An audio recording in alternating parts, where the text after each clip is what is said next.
হযরতে ওমরের ঘরে গিয়ে আওয়াজ দিলেন, ভাই ওমর, ঈদের নামাজের ইমামতিতে নামাজ হবে, আপনি কেন এখনো ঘরে অপেক্ষা করতেছেন, বসে আছেন?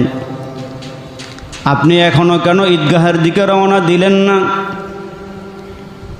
সাহাবায়ে কেরাম ঘরের ভিতরে গিয়া দেখে হযরতে ওমর ঝাড়ঝাড় করে চোখের পানিগুলো ছেড়ে ছেড়ে ক্রন্দন করতেছেন। সাহাবায়ে কেরাম জিজ্ঞেস করে, ওমর, আপনি এত গুণের অধিকারী, যেই নবী আপনার সামনে আওয়াজ দিয়া বলেছেন, ওমর, আল্লাহ যদি আমার পরে কাউকে নবী বানাইতো, তুমি ওমরকে আল্লাহ নবী বানাইতো। ওমর, তুমি দামি মানুষ,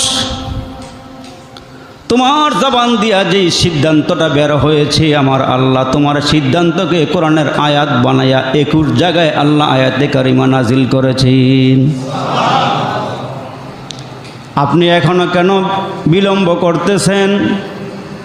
আপনি এখনো কেন ঈদগাহের দিকে যাচ্ছেন না? কি হয়েছে বলেন? খলিফাতুল মুসলিমিন হযরত ওমর বলেন, ঈদগাহের ময়দানে তোমরা যাইবা, আনন্দ করবা, নতুন জামা কাপড় পরিধান করে তোমরা ঈদগাহের দিকে রওনা দিবা। আমি ওমর কেন ঈদগাহের দিকে যাই না? আমি কেন বিলম্ব করতেছি, কেন কান্নাকাটি করতেছি জানোনি? ঈদগাহের ময়দানে তোমরা নামাজে যাইবা, নামাজ আদায় করবা, তোমরা আনন্দ করবা। আমি ওমর কেন কাঁদি জানোনি? জানি না আমার আল্লাহ মাহে রমজানে আমার সব গুনাহ খাতা মাফ করছেনি। আমার জানা নাই আমার আল্লাহ আমার গুনাহ মাফ করছেনি।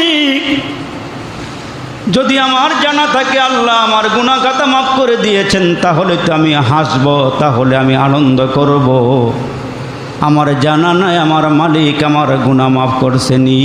এই জন্য ঘরে বসে বসে আল্লাহর দরবারে কান্না করে করে আমার গুনাহ মাফ করাইতেছি। উনি এমন একজন সাহাবী, উনি যখন মদিনার গভর্নর হলেন, অর্ধজাহানের শাসক হযরত ওমর, খলিফাতুল মুসলিমিন অর্ধজাহানের শাসক হযরত ওমরের বিবি ডাক দিয়া কয়, স্বামী, ঈদের দিনে এলাকার সমস্ত মানুষগুলো নতুন নতুন কাপড় পরিধান করে ঈদগাহের ময়দানে যাবি।